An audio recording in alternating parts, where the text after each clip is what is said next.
Alright, One Piece chapter 1061, Man, Egghead, the Island of the Future. This is a spoiler warning if you haven't caught up with the latest chapter. I will be spoiling most of everything that's in here.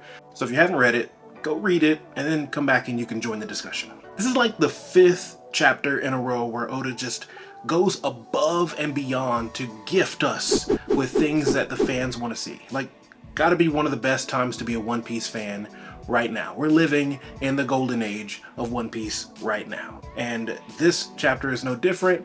We get another huge reveal, and I will discuss it a little bit later. First, he changed the dynamics of the pirate world with the introduction of the Cross Guild. Then he upped the threat level of the Marines with the introduction of the Seraphim. Then he showed us why Im and the Gorosei are really a threat with what seems to be the introduction of the Uranus, the ancient weapon, just sniping an entire country out of existence. And then today, another reveal we've wanted to see since way back in chapter 433. That's right, we just got done watching Rob Lucci get his ass whooped by Luffy. We just found out about Gear 2 and Gear 3. We just saw the dynamics of the power of a Buster Call. And now, all of that time, think about everything that happened within that time till now. And we're finally getting that person revealed. Now this scene starts off with some great action. Right where we left off in the last chapter where they just got done saving Jewelry Bonney, Jinbei has to jump in and save them because they fell into the water, and the Straw Hats ship gets attacked by a giant mecha shark that is shooting cannonballs, and they eventually get capsized. Now the Straw Hats get separated. Jinbei, Chopper, Luffy, Bonney are wringing out their clothes, drying off a little bit, and Bonney tells them that she has a score to settle with Vegapunk and that they're on an island called Egghead, and it's apparently Vegapunk's lab, and can't wait, right? Elsewhere, we see the Marines, we see Helmeppo is crying his eyes off, begging some new sword members that we get introduced to go after Kobe. They even say, look, we're right close to Vegapunk's island, let's go get a Seraphim and go after him. And they're like, nah bro, like Blackbeard's gonna F us up, we should not do that. We also get introduced to another Vice Admiral, Doll. I know nothing about her, and but she does look pretty cool.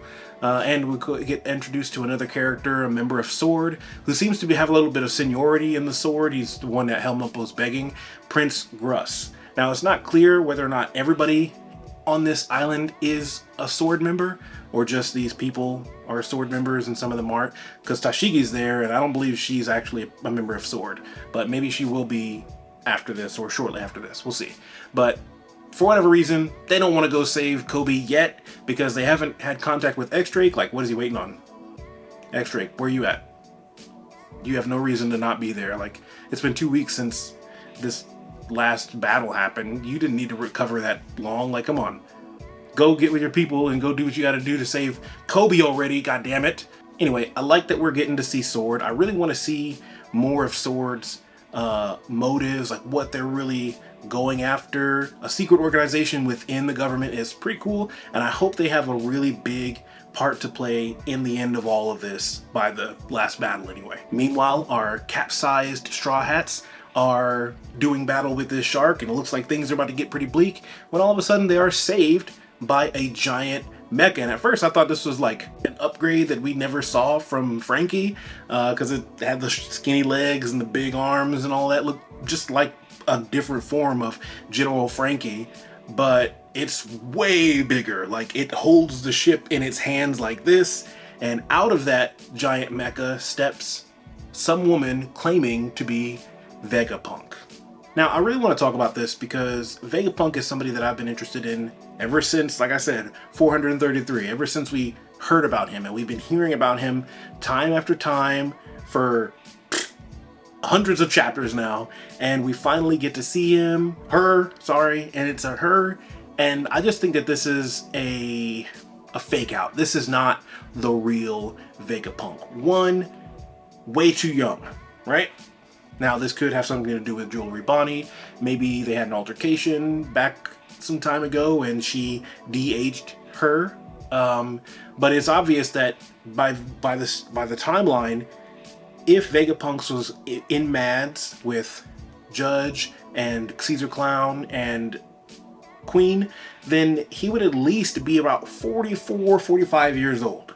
And this young woman is definitely not 44 years old. If she is, she's looking great for 44. And I mean, there are some great looking 44-year-olds. Now, what I think is one of 3 theories that I have. Now, Vegapunk could have been a woman for sure, and nobody knew, and they just assumed, and then they led us to believe that it was a man this whole time. But Jewelry Bonney had an altercation with her and turned her young in the middle of some fight or trying to get away from her. I don't know. Number 2, Vegapunk cloned himself to be a younger woman to handle tasks, or maybe he has male and female clones of himself, and they just all call themselves Vegapunk and do tasks for him so that he is safe where he is continuing his research, while these younger clones of himself go out and take care of the day-to-day operations on the island. The number 3 is that this is a cyborg clone that is actually operated by Vegapunk and is used to, like I said, take care of things, but in a more direct way, where he's actually seeing through the eyes. When he says that I am Vegapunk, he really means that. Another thing that I want to know is, why does he have a loyalty to the Marines? At the end, he says, you know, oh, don't think you're out of the woods yet. You know, I'm still allied with the world government.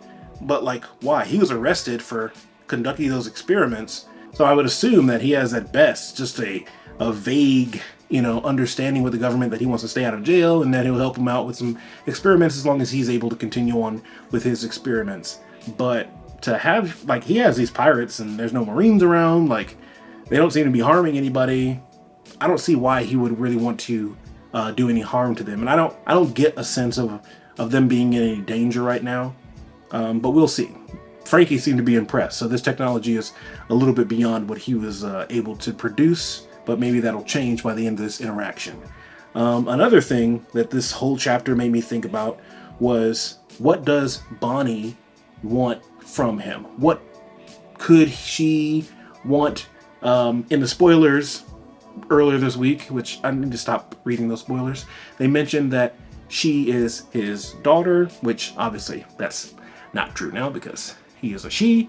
So there's no way that that could have been in this chapter, because that would have been bullshit. Anyway, what I think it has to do with is Kuma. She wants answers for what happened to Kuma, what he did to Kuma. And so do I, damn it.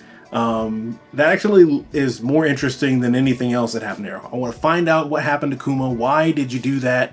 Why did Kuma want that to be done to him, or allow that to be done to him? It definitely seemed like he had enough power to stop it if that was the case. But yeah, I really want to see what is going on. Every time Jewelry Bonney is introduced into the story, she leaves me with more questions than she answers. And right now I have a lot of questions about what her motivations are. Like, I'm really just excited to see what we're going to find out from her. And now that Vegapunk's finally in the story, I'm just excited. Like, this is like a whole new world. Like, we're on this island, and I was actually dreading the fact that it was just a winter island. I was like, I do not want to go back into another snow island. But now I am very excited to see what this island has, what this 500 years in the future really looks like, and what the Straw Hats are going to get out of it. So yeah, if you like this chapter, leave a thumbs up, subscribe if you haven't subscribed, and I'll see you next time. Oh, there's a break next week, so there will be no chapter review for next week. But check out the rest of my videos. I will be posting another video next Friday as normal. See you then.